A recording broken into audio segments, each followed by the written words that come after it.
Here in Nuneaton, tensions around immigration are running high. Go on. The camera's rolling. I don't care. Just relax. They're markets. Just relax. Markets. In markets.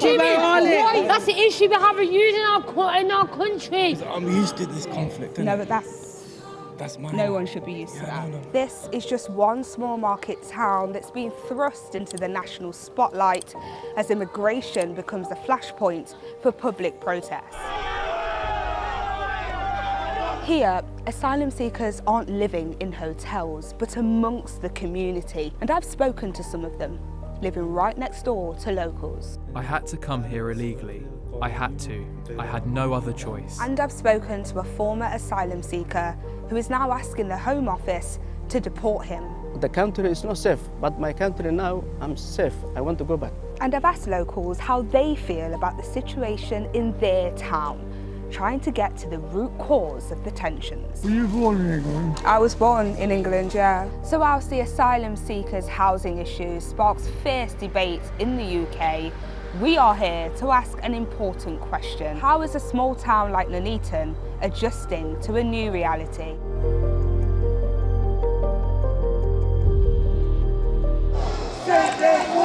These kinds of protests are popping up all over the UK, including this small town in Warwickshire, where anti-immigration protesters have taken to the streets several times and have even clashed with police. Heather Kincaid, who is a volunteer for Care for Calais, was at one of these counter-protests. A lot of yelling, things being ripped out of people's hands. A couple of people got assaulted. Well, if they did do anything to me, they've sort of lost the argument that they're making, haven't they? Because if it's all about like protecting local women, well, that's me. So. The protest started after two men were accused of raping a 12-year-old girl. The men deny the charges and are due to face trial. The leader of the Reform-led council, George Finch, claimed that they were asylum seekers, although their immigration status hasn't been confirmed. We do not need to be smashing up police, wasting time and hurting them. That's disorder, that's what happened in Epping, and that's a riot. And in Nuneaton, it was a peaceful protest. The issue of asylum seekers and immigration runs deeper than an isolated protest. It's a matter of space, resources, and the delicate balance of coexisting with the local community. I don't think I'd want to live next door to, not being funny, not being racist at all, an asylum seeker, knowing what's been going on the news. I'd rather be put in a hotel out of the way, do you know what I mean? But yeah, I don't agree with it put in residential areas at all, no. 20-year-olds getting married or partners, they're struggling to get on the property ladder. And these asylum seekers, five-star hotels, a lot of you said these HMO places, I think it's unfair. I've seen the amount of immigration into the local area recently. As long as there's no trouble, I don't think that there's an issue, really. Do you mind me asking, do you think race plays a part in any of this at all? I'm not sure. Maybe, because obviously quite a lot of people are racist and can be racist, but obviously I'm not that. Obviously you do you at the end of the day, you are who you are, obviously. No, I don't think it's got anything to do with race. I mean, we've got Chinese people here, we've got Indians, we've got Africans. Were you born in England? I was born in England, yeah. Yeah, so you're English, and England is for the English. But my grandparents came from Jamaica. Well, I've got nothing against Jamaica. But they were West immigrants. Indies, I've probably got one of the best cricket teams I've ever seen. It was during an interview with Zaheen, a local businessman, that things took a turn. And how old are you? 32. 32. Yeah. How? What do you Yeah, no, we should.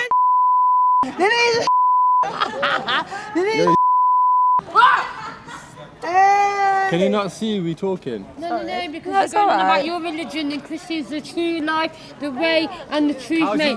Jesus is the way, the truth and the life. That's the issue we have in our country. You got to use raping our kids.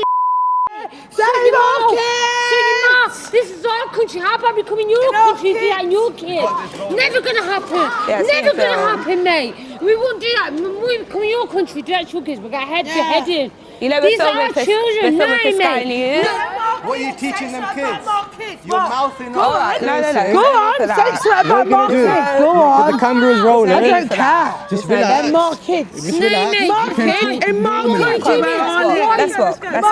Let's walk. To avoid an escalation of the confrontation, I attempted to move Zaheen away. Are you okay? Yeah. Because I'm used to this conflict. No, but that's mine. no one should be used to that. But moments later, he turned around, concerned for his twin sister, who at this point is surrounded by the group. So why are you making me? Why are you acting like I'm the problem? I attempted to speak to them, giving them an opportunity to air their views, but tensions were high and a calm conversation seemed unlikely. You're just racist. You are racist. You have to face. So he walked away. A woman who worked at the local bookshop had heard the commotion and came to speak to us. Have you ever seen anything like that? No. Well, there have been protests. And of course, Warwickshire County Council's gone to reform. So I think it's given certain people a licence to be aggressive and to be racist. Wow, to hear that actually is saddening, and I think what I've just heard is not the case at all. Reform, actually, and Nigel Farage as the leader, has done the most out of any political party, out of any person, to take down the far right, to protect young girls. They think that you going out protesting, that's racist. And that's the world going mad. As more anti-immigration protests pop up across Britain, councils like Epping have taken legal steps to block asylum seekers being housed in hotels. But if asylum seekers aren't housed in hotels, they may be housed next door, like here in Nuneaton. We've just been invited into a house where asylum seekers live. This used to be a 3-bed house on a terrace road. It's now a house that sleeps 8 people. As soon as you walk into the kitchen, there are so many signs saying keep the area clear, reminding people to empty the bins. The kitchen area is the main communal area. This is where 8 men will sit to have their breakfast, lunch and dinner. I spoke to one of the residents here, Javed. We're not using his real name as he asked to stay anonymous. So Javed does not want to be on camera, but he has agreed to show us his room. Hi Javed. I'm just going to take a look around your room. So this is the space that Javed currently lives in. He's behind the door, as I said. He doesn't want to go on camera, but you can see there's not much in it. It is spacious. There's a single bed. Javed told me earlier as well that he does Bible studies. I can see he has his Bible and his Bible studies notes here. He's from Iran and could only speak Farsi. We used a translation app to speak to him and then had a translator review what he told us. Tell me why you left Iran. I left Iran because I changed my religion and became a Christian. When I went to the house church, I realised they had arrested the worshippers. I got scared and turned around. The next day, they attacked our house and I wasn't there. I was out of town. Did you come here on a small boat? And if so, what was that journey like? I didn't know how to swim, and I was very scared. But they forced me to get on the boat. I had to come here illegally. I had to. I had no other choice. Asylum seekers here can't work, they can't study, and they wait often for months and sometimes years for their claims to be processed. And in the meantime, they live among us. This man has now been living in Nuneaton for 4 months. We are mostly at home and only go out to go to the shop. I would like to return to my normal life and be able to work, study and improve on my English. So why are asylum seekers here in Nuneaton living in residential properties, and how did we get to this point? A few years ago, asylum seekers in Nuneaton were few and far between, in single digits. But by June of this year, that number had surged to 247, none of them in hotels. Instead, they're living in dispersal accommodation, in the community, side by side with locals. That works out to 19 asylum seekers per 10,000 people, placing Nuneaton 87th in terms of concentration. The growing number of asylum seekers is now at the heart of political debate, and the conversation has largely been steered by the Reform Party, but even they haven't decided on a solution. Women and children, everybody on arrival will be detained. Deportation of illegal immigrants. We were not even discussing women and children at this stage. If a single woman, etc., comes to Britain, they will be detained and deported. The current government has also introduced fresh policies, amongst them plans to make it easier to remove foreign-born criminals who commit crimes in this country. If I don't have paper here to work or my refugee status, I'm aged 50. Why I'm here? As we were talking to people in the city centre, we met Yusuf. He told us he came to the UK 2 decades ago to seek asylum. But after a criminal conviction for a serious assault, he was stripped of his right to work. He claimed for the past 5 months, he's been asking to be deported to his home country, Somalia, but is still waiting for a Home Office response. I don't want to come here to eat and sleep like baby. You understand? Just I have life, go back and in Somalia. The country is not safe, but my country now, I'm safe. I want to go back. You do feel like you would be safer in Somalia than you would be in Nuneaton? In Nuneaton, yes, yeah. Yes.